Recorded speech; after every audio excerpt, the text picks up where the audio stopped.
Tonight, Pennsylvania's Democratic Senate nominee John Fetterman is still responding to concerns about his health, doing so less than a month before the midterm elections. Fetterman, of course, is the state's lieutenant governor. He gave his first in-person, on-camera interview to NBC after suffering a stroke some 5 months ago. Now, during that interview, Fetterman used a closed captioning device so he can read and respond to a reporter's spoken questions in real time. Republican nominee Dr. Mehmet Oz has called on Fetterman to disclose more about his health. Fetterman has asserted his team, quote, have been very transparent in a lot of different ways, unquote. Our doctor has already given a letter saying that I'm able to serve and to be running. I mean, respectfully, that letter from your physician, that was 6 months ago. Don't voters deserve to know your status now? Being in front of thousands and thousands of people and having interviews and getting around all across Pennsylvania, that gives everybody and the voters decide, if they think that it's really the issue. Now, Fetterman's campaign released a statement after that interview saying the Senate candidate is healthy, but he, quote, still has a lingering auditory processing issue, unquote. The campaign says Fetterman's doctors tell him he can expect that condition eventually to go away. Joining us now are two of my CBS News colleagues, Robert Costa and Caitlin Huey-Burns. Robert, of course, is our chief election and campaign correspondent. I'm happy to say he's joining us from Philadelphia. Caitlin is political correspondent and with me right here at the desk. Robert, let me start with you. Is what Pennsylvania voters saw in that interview, to the best of your ability to discern, having any impact, pro or con, for Fetterman? I've spoken with sources in the last hour close to John Fetterman's Senate campaign, and they are making an effort to continue to put him out there, to engage with voters and also to engage with reporters. Just this afternoon, Fetterman, the lieutenant governor, sat down with an editorial board, an influential one, here in Pennsylvania for about an hour, taking questions. Yes, he's using a closed captioning device, his campaign says, but they've disclosed that weeks ago. And they have also said he will use that in the upcoming lone Senate debate here in Pennsylvania. Walking through Philadelphia this afternoon, talking to voters, it's evident they're closely following the race, but not necessarily tracking John Fetterman's health. They're tracking issues like the economy, abortion rights, and other things that affect their kitchen table and their lives more than how they're interpreting the most recent Fetterman sit-down.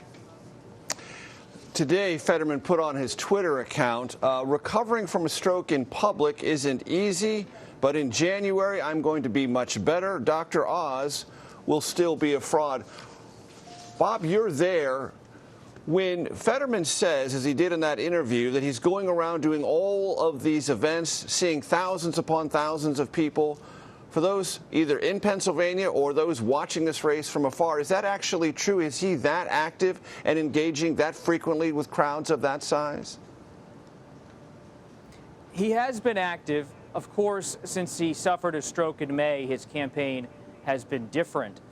John Fetterman, when he was rising through Pennsylvania politics as a mayor of Braddock, a small city, to becoming lieutenant governor, he was someone who was seen as progressive and also populist in the sense of him building connections and bonds, having a rapport with working people throughout Pennsylvania. His campaign had envisioned a very active, bustling campaign.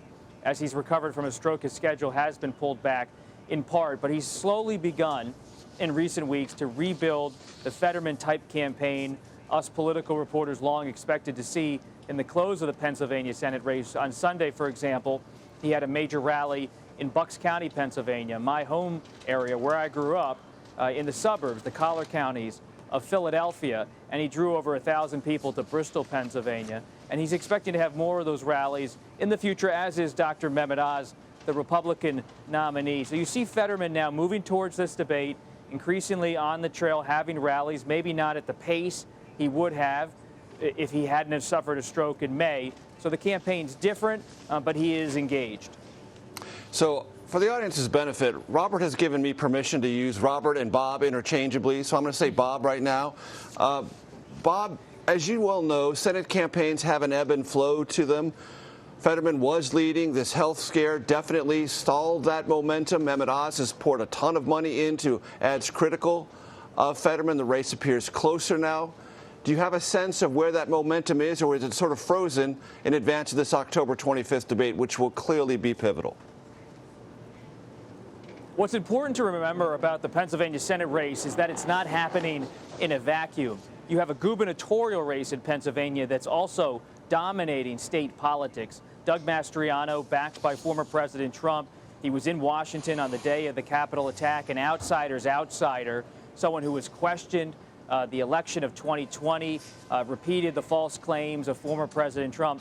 Mastriano's running, and he's bringing up issues not only red and blue, but issues of democracy to Pennsylvania. And Democratic gubernatorial nominee Josh Shapiro is out front in that gubernatorial race in almost every poll in recent months, showing Shapiro way ahead of Mastriano. And because of Shapiro's campaign, the Democrats feel pretty good about their chances in Pennsylvania in a tough year. Any midterm year is tough for the party in power. And they know that the Senate race is closer than the gubernatorial race, but they're talking about voters who might go both for Shapiro and for Fetterman. Robert, hold on. I'm going to bring in Caitlin Huey-Burns. Caitlin, you're just back from Wisconsin. That's another place that has a very close Senate race, also a very close governor's race.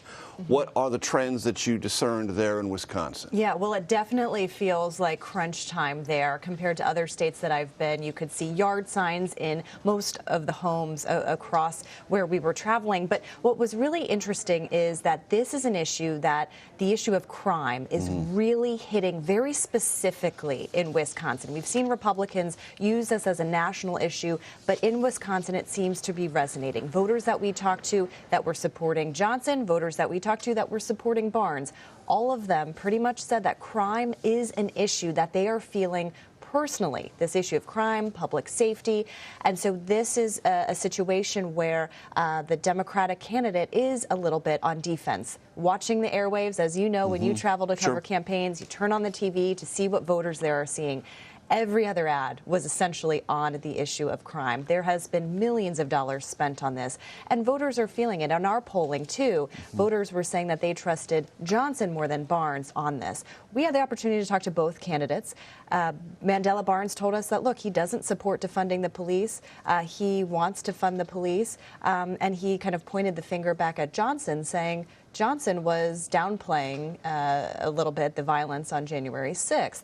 Johnson's case is that, Democrats' rhetoric has contributed to a dampening of morale in the police force. And we did talk to some law enforcement officers who echoed that sentiment, but they were supportive of him. So this is an issue that voters are feeling acutely. And the question is kind of how Barnes can make it up, whether he can use the issue of abortion access, which is also acutely felt in Wisconsin because they are currently under an 1849 law that's banning nearly all abortions in the state. Is that enough to give him momentum? That's also something that we're watching in that race. Real quick, Caitlin, there's a new Marquette Law School poll out today that in this Senate race has Ron Johnson at 52%, Mandela Barnes, the Democratic nominee, 46%. Does it feel that wide to you? It feels closer than that because this is Wisconsin. It is a very tight race. I also spoke to Governor Evers very quickly a couple of days ago while we were there. And I said, why are these races so close in our polling and in other polls? And he said, look, Wisconsin is a purple state. This is going to be very close. So when you see a poll that has